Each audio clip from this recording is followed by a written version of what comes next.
وعنہ قال قال رسول اللہ صلی اللہ علیہ وسلم کل عمل ابن آدم یضاعف الحسنۃ بعشر امثالها الی 700 ضعف قال اللہ تعالی الا الصوم فإنہ لی وأنا اجزی بہ۔ یہ بھی ابو ہریرہ رضی اللہ عنہ ہی کی روایت ہے۔ وہ فرماتے ہیں کہ رسول اللہ صلی اللہ علیہ وسلم کا ارشاد ہے، ابن آدم جو عمل بھی کرتا ہے، آدم کے بیٹے جو عمل بھی کرتے ہیں، اللہ نے اس کے لیے یہ قاعدہ مقرر کر رکھا ہے کہ وہ اگر نیکی کا عمل ہے، خیر کا عمل ہے، وہ اگر حسنہ ہے تو اس کا اجر اس کو کئی گنا بڑھا کر دیا جاتا ہے، یہاں تک کہ 700 گنے تک۔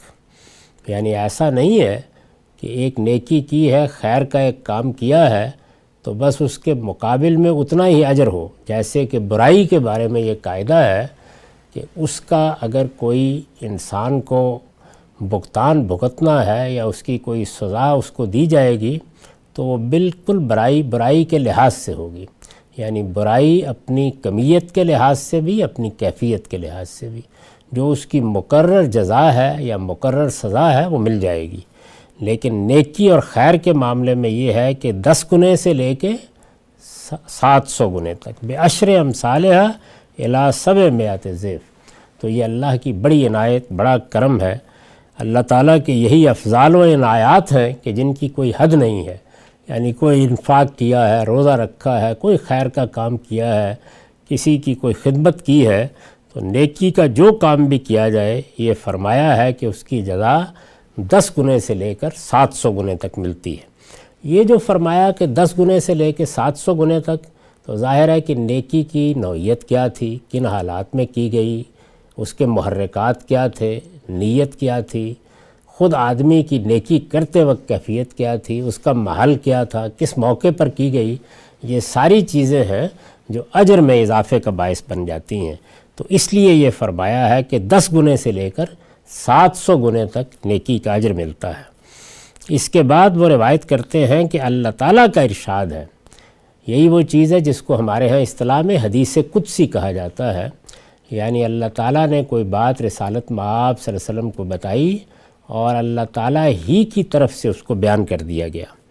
اللہ تعالیٰ کا ارشاد ہے کہ ہر نیکی کا اجر یہی ہے، یعنی اس سے پہلے جو اجر بیان ہوا ہے ظاہر ہے یہ اللہ تعالیٰ ہی نے بتایا ہے، تو یہ کہتے ہیں کہ ہر نیکی کا اجر 10 گنے سے لے کر 700 گنے تک ہے، لیکن الا الصوم، روزہ اس سے مستثنا ہے۔ فَإِنَّهُ لِي وَأَنَا أَجْزِي بِهِ، اللہ تعالیٰ یہ کہتے ہیں کہ روزہ تو میرے لیے ہے، یعنی جتنی بھی نیکیاں کی جاتی ہیں، جتنے بھی خیر کے معاملات ہوتے ہیں، ان سب میں کسی نہ کسی درجے میں انسان کی عقل، انسان کی بصیرت اور انسان جن چیزوں کو خود جانتا ہے کہ یہ برائی ہے یا بھلائی ہے، وہ کسی نہ کسی درجے میں ملحوظ ہوتا ہے۔ لیکن یہ روزہ ہے کہ جس کے بارے میں پورے اطمینان کے ساتھ کہا جا سکتا ہے کہ آخر اس کے لیے کیا عقلی تقاضا ہے، کیا علمی تقاضا ہے کہ آدمی کھانا پینا چھوڑ دے یا وہ اپنی بیوی سے بھی تعلقات نہ رکھے۔ کیا چیز ہے جو اس کا محرک بن سکتی ہے؟ یعنی ہماری جبلت میں کوئی چیز ہے، ہماری فطرت میں کوئی چیز ہے؟ کیا علم و عقل کے مسلمات تقاضا کرتے ہیں؟ کوئی چیز نہیں ہے۔ جب کوئی چیز نہیں ہے تو ہم یہ کیوں چھوڑ دیتے ہیں؟ یعنی رمضان کے مہینے میں جب بھی روزہ رکھتے ہیں تو کیوں سحری کے بعد سے لے کر مغرب تک چھوڑ دیتے ہیں؟ صرف اللہ کے حکم پر۔ تو عبادات میں یہ بڑی اہمیت کی عبادت ہے۔ اس لحاظ سے نماز ہم پڑھتے ہیں، اس کے پیچھے بھی کچھ محرکات ہیں، کچھ عقلی تقاضے ہیں، اس کو بھی جب آپ سمجھنے کی کوشش کرتے ہیں تو وہ انسان کے باطن کے کچھ تقاضوں کا ظہور ہے۔ عمرہ حج سب کا معاملہ یہی ہے، زکوٰۃ بھی اسی نوعیت کی ہے، لیکن روزے کا معاملہ یہ نہیں۔ تو فرمایا کہ وہ میرے لیے ہے اور میں ہی اس کی جزا دوں گا، یعنی تم اندازہ نہیں کر سکتے کہ کیا جزا دوں گا۔ یہ جو 10 گنا، یہ جو 700 گنا ہے، اس کو ایک طرف رکھ دو، بس اس کی جزا تو وہ ہے کہ میں دوں گا اور تم نہال ہو جاؤ گے۔ ہم مشکوٰۃ المصابیح کی کتاب الصوم کا مطالعہ کر رہے ہیں۔ اس میں ابو ہریرہ رضی اللہ عنہ کی روایت زیر بحث تھی جس میں انہوں نے رسول اللہ صلی اللہ علیہ وسلم کا یہ ارشاد نقل کیا ہے کہ انسان جو بھی نیکی کا کام کرتا ہے، جو بھی اچھا عمل کرتا ہے، اس کا صلہ اللہ تعالیٰ کے ہاں 10 گنے سے لے کر 700 گنے تک مقرر ہے۔ اس کے بعد یہ استثناء بیان فرمایا کہ روزے کا معاملہ بالکل مختلف ہے۔ اس کے بارے میں اللہ تعالیٰ کا ارشاد ہے کہ الصوم لی وانا اجزی بہی۔ الصوم لی وانا اجزی بہی یعنی روزہ میرے لیے ہے اور میں ہی اس کی جزا دوں گا۔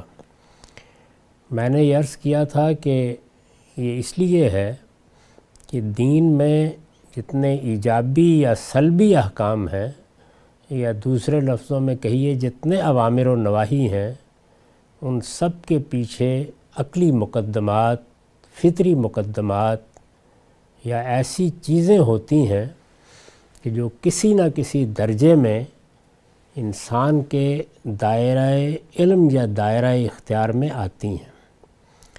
یہ واحد چیز ہے یا تنہا عبادت ہے جس میں ہم اس طرح کے کسی محرک، کسی استدلال کے بغیر محض اپنے پروردگار کے حکم پر اور اس کے لیے اپنی بعض جبلی ضرورتوں پر پابندی لگا دیتے ہیں۔ چنانچہ یہی بات خود روایت میں بیان ہوئی ہے۔ فرمایا ہے کہ فَإِنَّهُ لِي وَأَنَا أَجْزِي بِهِ، روزہ میرے لیے ہے اور میں ہی اس کی جزا دوں گا۔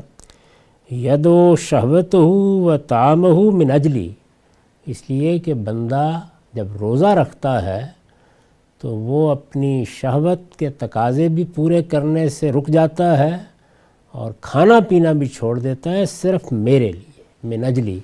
ظاہر ہے کہ ہم نماز بھی اللہ ہی کے لیے پڑھتے ہیں، حج و عمرہ بھی اللہ کے لیے کرتے ہیں، تو یہ در حقیقت وہی پہلو ہے جس کو من اجلی میں بیان کیا ہے کہ اس کے لیے کوئی محرک انسان کے اندر موجود نہیں ہے، نہ عقلی نہ فطری، یہ سب وہ میرے لیے کرتا ہے۔ للصائم فرحتان، روزے دار کے لیے 2 خوشی کے موقع ہیں، 2 فرحتیں ہیں۔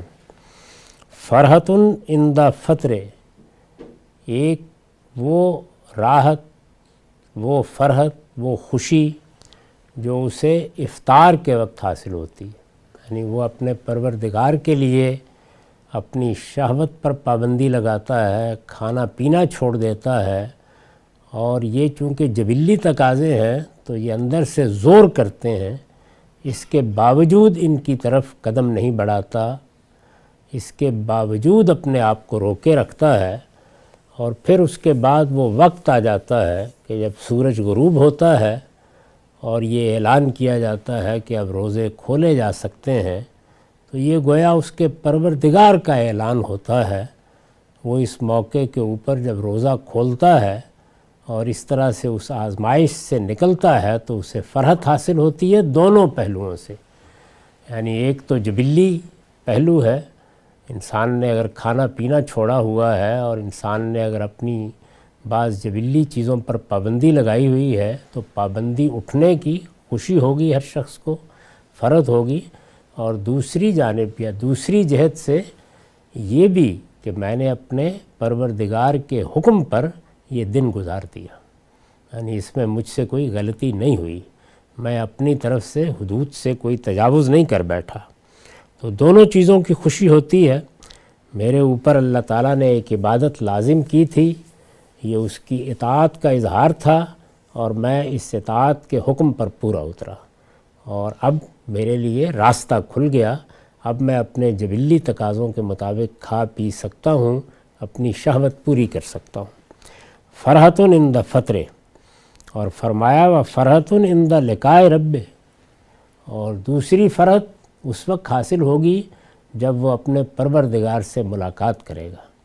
ظاہر ہے کہ جب روزے کے بارے میں یہ فرما دیا ہے کہ انا اجزی بہی، میں ہی اس کا اجر دوں گا، میں جب دوں گا تو وہ نہال ہو جائے گا، تو یہ ایک بڑی بشارت ہے، یہ اللہ تعالیٰ کی ملاقات کے موقع پر اگر اسی طرح سامنے آتی ہے اور ہماری کوئی سرکشی، ہمارا کوئی گناہ اس کے راستے میں رکاوٹ نہیں بنتا تو بڑی فرحت ہوگی۔ اس سے بڑی فرحت تو انسان سوچ ہی نہیں سکتا کہ وہ دنیا سے رخصت ہوا اور اس کی آنکھ جب اپنے پروردگار کی بارگاہ میں کھلی تو اسے بشارت مل گئی، اس کے لیے کوئی مواخذے کا معاملہ نہیں ہوا۔ اس سے بڑی کوئی فرحت نہیں ہو سکتی۔ تو فرمایا کہ روزے دار کے لیے 2 فرحتیں، یعنی ایک وہ جو اس کو شام کے وقت جب وہ افطار کرتا ہے تو حاصل ہوتی ہے، اور پھر ایک وہ بلکہ سب سے بڑھ کر وہ جو اس کے پروردگار کے ساتھ ملاقات کے موقع پر اس کو حاصل ہوگی۔ وَلَخُلُوفُ فَمِ الصَّائِمِ عِندَ اللّٰہِ أَطْيَبُ عِندَ اللّٰہِ مِنْ رِيحِ الْمِسْكِ۔ اور فرمایا کہ یہ جو روزے دار جب کچھ کھاتا پیتا نہیں ہے تو اس کے منہ سے ایک طرح کی ہوا سی نکلتی ہے جو بعض اوقات تھوڑی ناگوار بھی محسوس ہوتی ہے، اس کو آپ بو بھی کہہ سکتے ہیں۔ وَلَخُلُوفُ فَمِ الصَّائِمِ یعنی منہ کی ہوا کا ذائقہ تبدیل ہو جاتا ہے۔ خلوف کا مطلب ہے تغیر و راحت الفم، تو یہ چیز جب تبدیل ہو جاتی ہے تو اللہ تعالیٰ کے ہاں اس کا کیا درجہ ہے۔ فرمایا کہ یہ اطیب عند اللہ من ریح المسک، یہ روزے دار کے منہ کی ہوا ہے، اللہ کے نزدیک یہ کستوری کی ہوا سے، خوشبو سے بھی زیادہ پاکیزہ ہے۔ اللہ کو یہ اتنی پسند ہے اس لیے کہ یہ اللہ کے لیے اپنے منہ پر تالا لگانے کے نتیجے میں پیدا ہوئی ہے۔ تو بظاہر جو چیز خود انسان کو یا کسی دوسرے کو ناگوار بھی ہو سکتی ہے، جب وہ اللہ کی اطاعت کے نتیجے میں، تو اللہ کو اتنی پسند ہے، اللہ کو وہ خوشبو کی طرح ہے۔ یہ بالکل ایسے ہی ہے کہ جیسے ایک مجاہد جب میدان جہاد میں اترتا ہے تو اگرچہ وہ گرد و غبار سے ہٹ جاتا ہے، عام حالات میں نہانے دھونے سے جو صفائی حاصل ہوتی ہے وہ بھی حاصل نہیں ہوتی، ایسا ہی معاملہ حج میں ہوتا ہے۔ تو اللہ تعالیٰ کو یہ سب صورتیں اس لیے پسند ہیں کہ گویا بندے نے اس کے لیے یہاں بھی اپنے ذوق تک کو قربان کر دیا اور اللہ کے حضور میں پیشی، اللہ کے ساتھ ملاقات کی خواہش میں اپنے اوپر یہ پابندی لگائے رکھی۔ وَالصِّيَامُ جُنَّةٌ اور روزہ ایک ڈھال کی طرح ہے۔ یہ ظاہر ہے کہ مجاز کا اسلوب ہے، مطلب یہ ہے کہ روزہ ایک وقایا ہے، جیسے انسان اپنے آپ کو کسی چیز کو ڈھال بنا کر بچاتا ہے تو روزے کا معاملہ بھی یہ ہے۔ یہ گویا ایک طرح کی آڑ ہے، کس چیز میں؟ یہ معاصی کے مابین حائل ہو جاتا ہے، گناہوں کے مابین۔ یعنی انسان جب روزے سے ہوتا ہے تو اس احساس کے ساتھ کہ میں اللہ کے لیے اپنے بھوک پر، اپنی پیاس پر پابندی لگائے ہوئے ہوں، تو پھر وہ دوسرے گناہوں کی طرف بھی رغبت نہیں پیدا کرتا۔ تو یہ چیز ہے جس کو رسالت مآب صلی اللہ علیہ وسلم نے جنہ یعنی ڈھال سے تعبیر کیا۔